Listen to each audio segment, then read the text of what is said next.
You hit what you aim at. And if you aim at nothing, you will hit it every time. Zig Ziglar.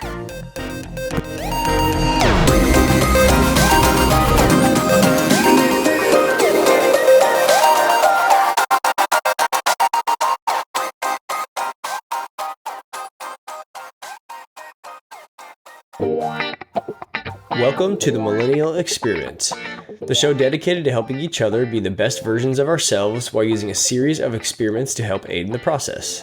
We are your Lennial hosts, Corey Kleinfeld and Nolan Umana.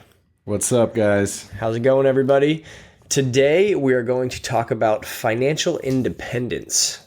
What does it mean? How can we achieve it? And where can we learn more about it?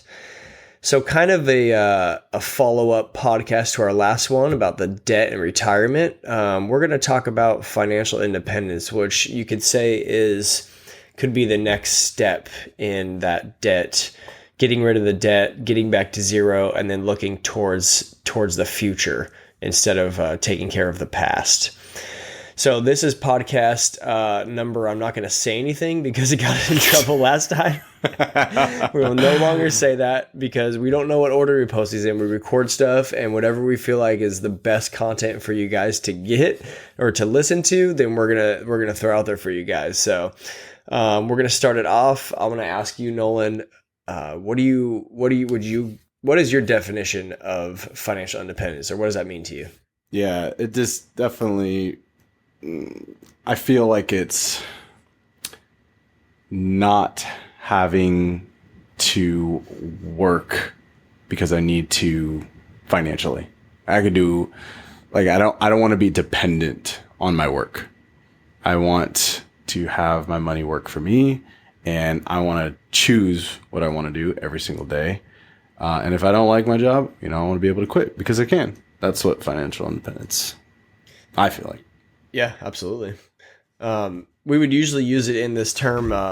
We're going to assume a lot of people haven't heard about this. It's a big space online and in podcasting, but a term that's used is called FIRE, F-I-R-E, which is financial independence and retire early. So there's a big following around this, and yeah, I mean, what it basically means is, get out of debt, get your stuff in order, and then start looking towards how much money do you actually need in order to be independent of that normal paycheck. Mm-hmm. What can you do to get there? And we're going to go over a lot of stuff that we think is going to help, kind of just a broad overview, just because we're excited about this right now. We're both working towards a version of this, of independence. And so we're going to go over what we think will help you guys. Yeah, so definitely. The first thing we would break down basically is the standard, what millennials are trying to break down, it seems like right now, is the standard get a job out of college or maybe out of high school, work there for 40 years, save 5 to 10% in your 401k or pension plan, and retire at 65. That's what we're trying to break. Yeah. And so, go ahead. Yeah. I mean, I think that's the disruptor piece of our generation for sure, is that we don't want to follow that old model anymore. But the thing is, and what I think is super exciting about financial independence in this topic is, as it relates to millennials, we want to have impact and we want to have change, right? Like we want to change the world, Yeah. But you can do that, but it's easier to do, and if you're financially independent, right? If money is not a factor in your decision making, then you're free to make decisions that you want to do to have impact on others, right? Or exactly do whatever you want. And that's why it's like so exciting for Corey and I, is we're just like, we've been, followed from last podcast, we've gotten out of debt, and now we're trying to figure out this whole financial independence. How could we just free up our finances to where we can do what we want to do, take the vacations now, take the time now, but enjoy our time, but also do what we really want to do in life. Yeah, exactly. It's asking yourself the question, which I try to ask myself a lot. If you had whatever number, 10 million bucks or whatever number is a big number that you don't have to work anymore. If you had 10 million bucks in the bank, like what would you do for your job, or what would you do to work? Because most people don't actually end up doing that version of retirement that you see on TV in the Viagra commercials, right? Where they're like on the right? Wow. You know what I'm talking about? With like on the beach, whole, like right? You are like exactly on the beach, right, Corey. they're like golfing and they got like the nice slacks and they like don't do anything ever. I've never met anybody that's done that, and that isn't like a huge goal for me to do. You know, I mean, I want to do something productive with my life. So if you had 10 million bucks in the bank, what would you do? Would you do the current job you're doing now? Or would you go pursue something that you've always had a passion for helping, but it doesn't earn you very much? I would become a Viagra sales rep. I feel like that one's going to haunt me for a little bit. That's right. It's going to haunt you. I'll go back. Don't worry. I'll go back and just bleep it out. So it's not an issue. You can do that. We have the control. That's a good question. I don't, I constantly think about what do I want to do? Where do I want to serve? What do I want to run a company or a business? But you, my friend, are doing something right now. You're taking steps to that. So why don't you tell us what's going on in your world with your you cut out slightly right there. You cut out a little bit. Ask the question one more time. So you are doing something that you want to do, right? Which is getting into this real estate. So yeah, and you're treating it as a tool for financial freedom. So I don't know, maybe tell us a little bit. That's right. Yeah, that's right. I mean, one of the things that a lot of these financial independence guys are doing is creating a way to have passive income instead of just relying on the big pile of money to have in your bank account. Like, let's say you save up $1 million, you can safely take out 4% a year without tapping into that $1 million. You can make $40,000 a year. Some people can live on that. Some people can't. So creating a stream of passive income would be ideal. So if you had, let's say, $500,000, $600,000, $700,000 in the bank that you were able to save up in your 30s or 40s through retirement accounts, and you also had a passive income of a few $1,000s coming in through maybe a side hustle or a side business venture of doing something you're passionate about, or real estate with rentals, then that helps augment how much money you need to take home. Mm-hmm. And so, yeah, that's the route we're going, in a partnership with some family to do that. So we'll see where it goes. We just started on that journey, but we'll keep you guys updated as we go. Yeah, for sure. I love it. Yeah, that's a good way. For some people it's starting a business. I was going to say, Jessica, my wife, just last night came up with a product idea. Ooh. That I was just like, oh man, this would be great. Just like create some passive income. So I'll give it away because it ended up becoming a flop, and I'll tell you why. But you know how when you're slicing up like vegetables with your knife, and then like all the like little chunks build up on your knife, and you have to wipe them off with your finger. Yeah. She was thinking of a knife like little wiper blade that just goes like sits on top of it, and you just slide it down and back. There you go, man. Right? I mean, so it's like thinking about the simple things like that. And oftentimes you hear stories about people who think about those simple things and they're filthy rich. But we looked it up and there's a patent on it. So oh, nice. That's awesome. We're screwed. Too slow, man. Too slow. So, find ways to create passive income. Once you've spent your time focusing on the debt and getting out of it, now you can free up your mind and start focusing on like, okay, how can I build some income streams for myself? Multiple income streams outside of my normal job, whether it be something you created and sold like that, or something on Etsy, or, starting some blog or a podcast, or starting another business on the side to do, or to, something that you're passionate about that you can make money from. Mm-hmm. And so that's where, that's the goal, is to get there. And basically find out how much you need per month to live on. Essentially, let's say I need $5,000 or $4,000 to live on, all in, inclusive with the kids, everything. Then what is my goal? How much money do I need so I can declare myself financially independent and quit the normal, possibly quit that normal day job if that's what you wanted to do, and go pursue things that you want, maybe travel or making some impact in your local community or the world. Or the if you're world. Elon Musk. Well, there's another side of this too that you and I are getting really excited about. But it's the frugal piece of this financial independence, cutting your costs to where you could live on. If you created a passive income stream where you could.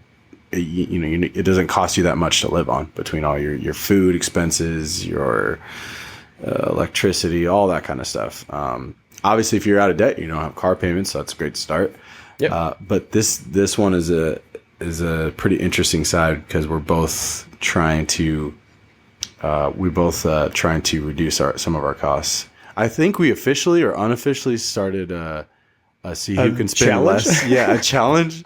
Who could spend less on groceries for the month?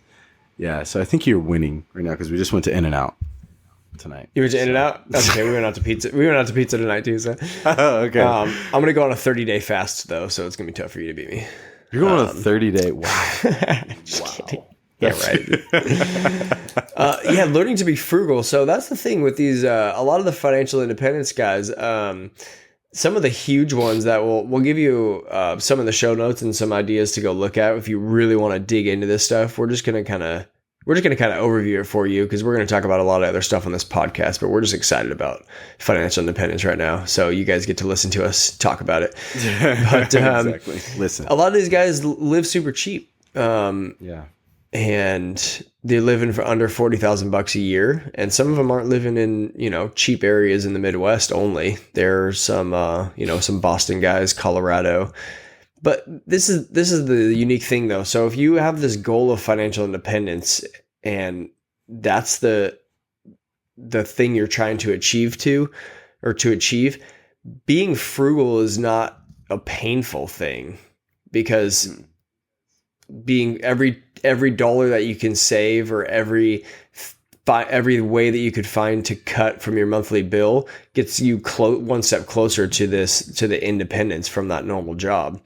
And so you can't look at it as a painful process to be frugal, but more like a challenge, or more like just one step getting you closer to your goal. I mean, yeah, well, it's also too, it's like this choosing to spend your money and your outflow on things that are of value to you, right? And so cutting your expenses down to the real value.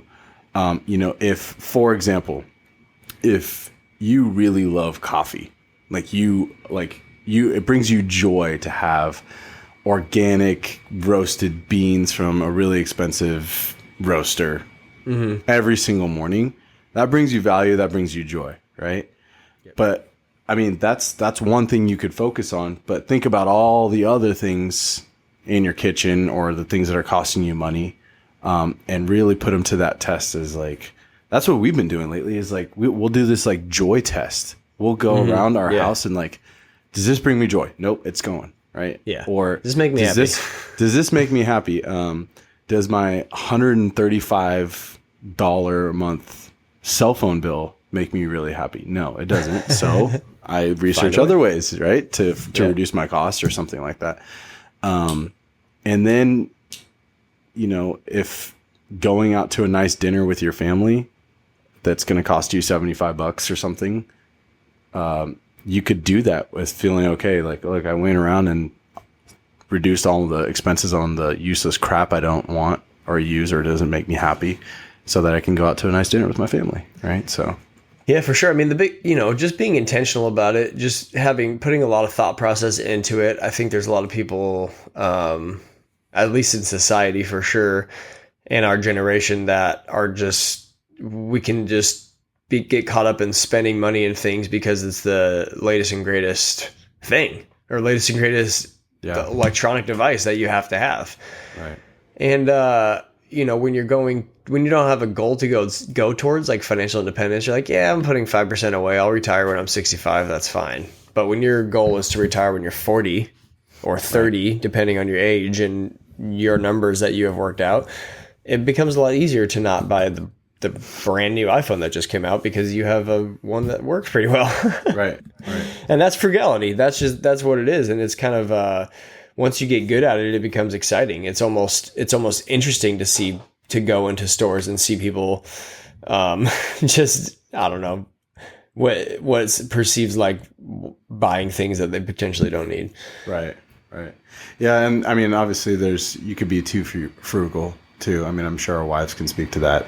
Yeah. You and I are talking over here and like shaking their heads like, oh, these guys are going to kill me. And some of these financial independence guys are all about the whole tiny homes. And so Corey and I have been like playing around with that idea, but it's just not going to fly. Never going to happen. Not with kids, not going to fly. But goodness, it'd be so fun. Yeah. I mean, you got to balance the frugality and the pushing towards the goal with, the whole idea of this is to be happy now and to be independent from money now. And so a lot of it is trying to work towards that goal and be frugal, but also make sure you're living in the moment or living present now. Mm-hmm.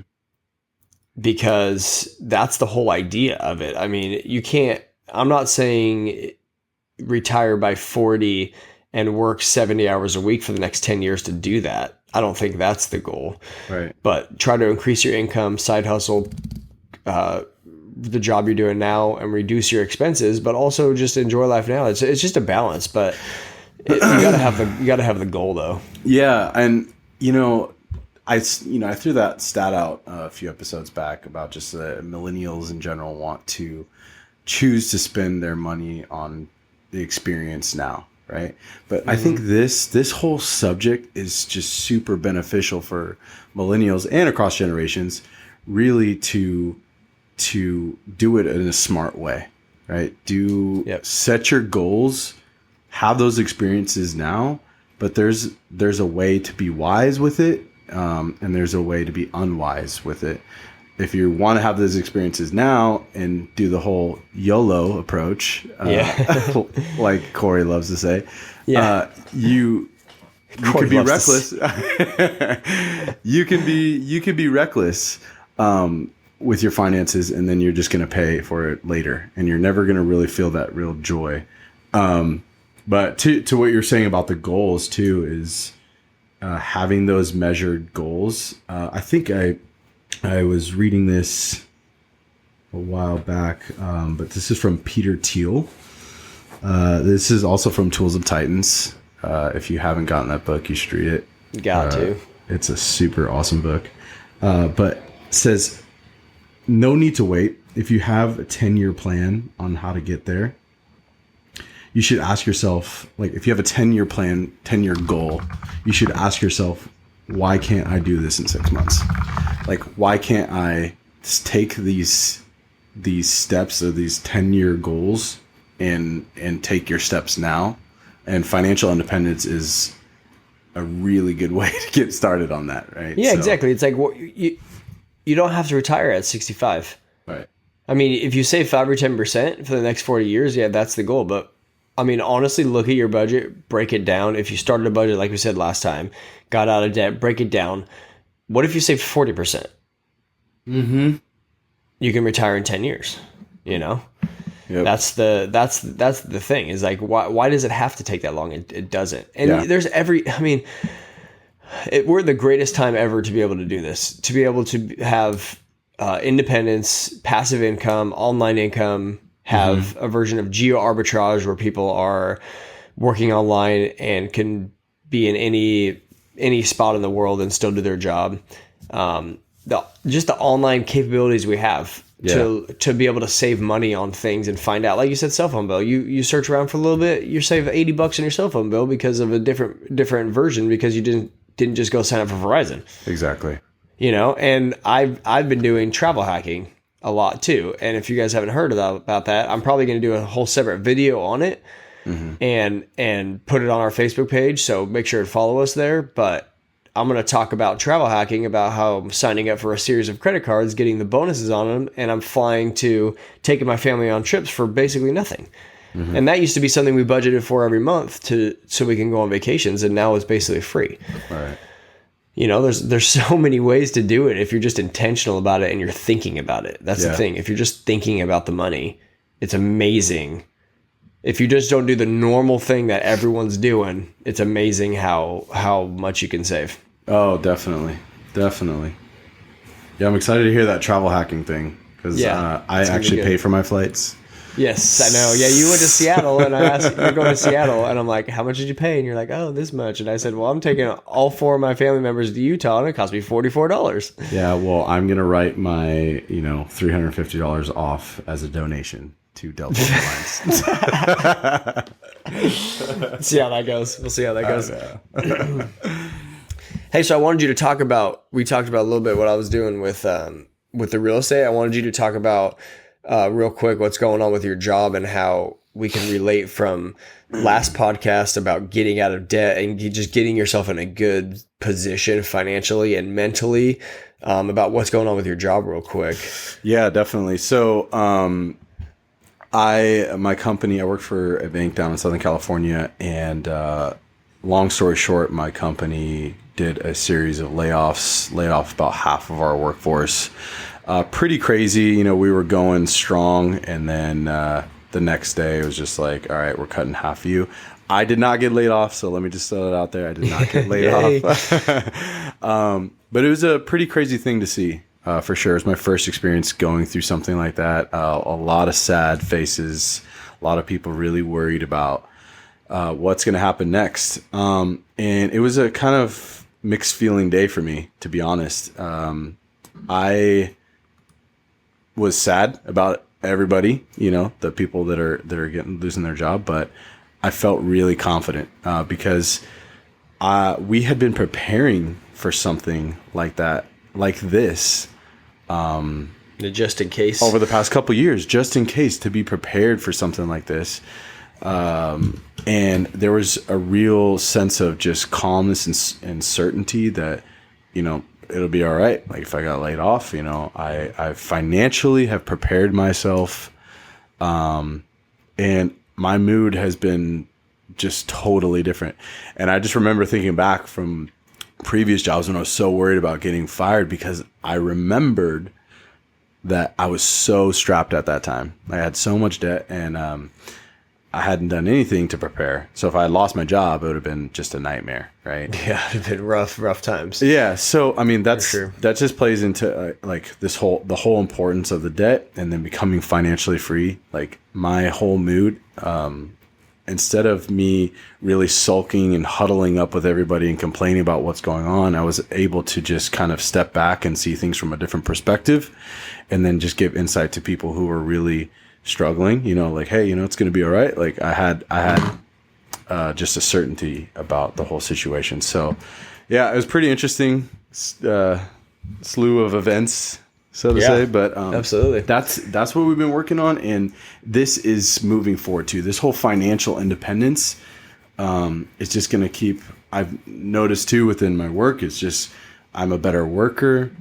I'm happier, I can leave work and I'm totally happy. I don't come home and I'm super stressed out, because I just think about like the more I become financial independent, the more if I have a bad day, like I don't really need to deal with it. if I have a bad week, if I have a bad month, if I have a bad couple months, and I'm just like, you know what, I'm done.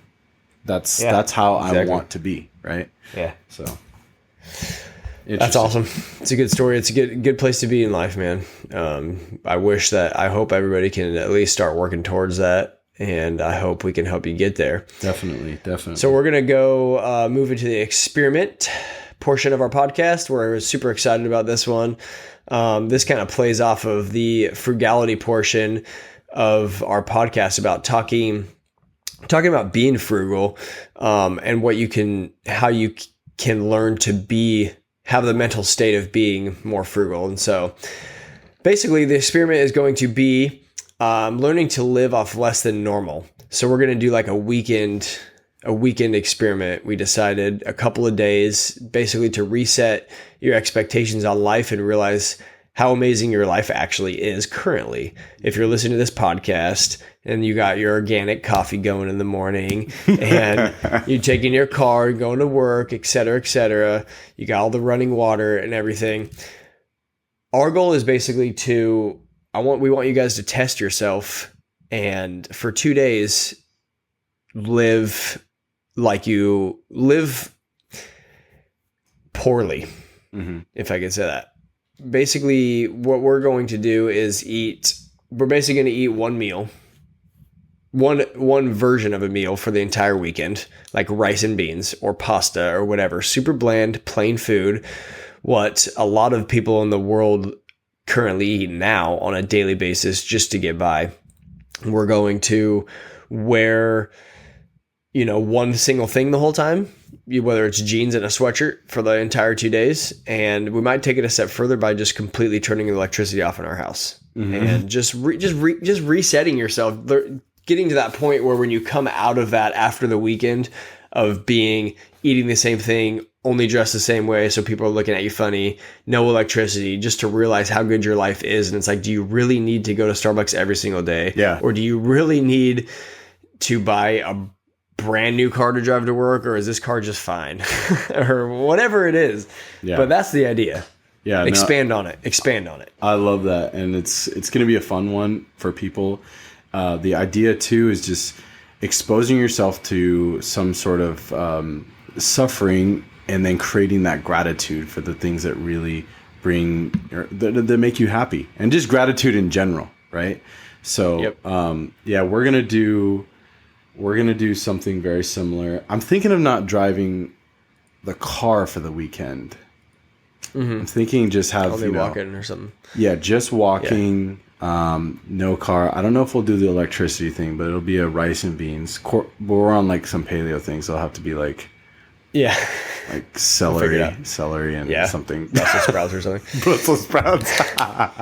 But if you guys, be creative with this, because we're trying to give you ideas. We're doing these things ourselves. We're coming from a position where we haven't made it in life. We want to take these journeys with you guys. So be creative, manipulate it a little bit. We don't have to do exactly what we say, because we're here to just try to convince you guys. Hopefully you can get some friends together, some family, listen to the podcast and help you change your life, because we can't do it. You're the one that has to do it. So do what you think is going to be difficult for you. Yeah.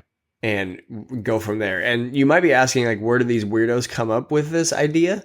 And I will tell you, it was from a philosopher from what we looked it up. When was it? Like, he was born in AD, right? Yeah, it was AD. No. Yeah. So yeah, I think so. Yeah.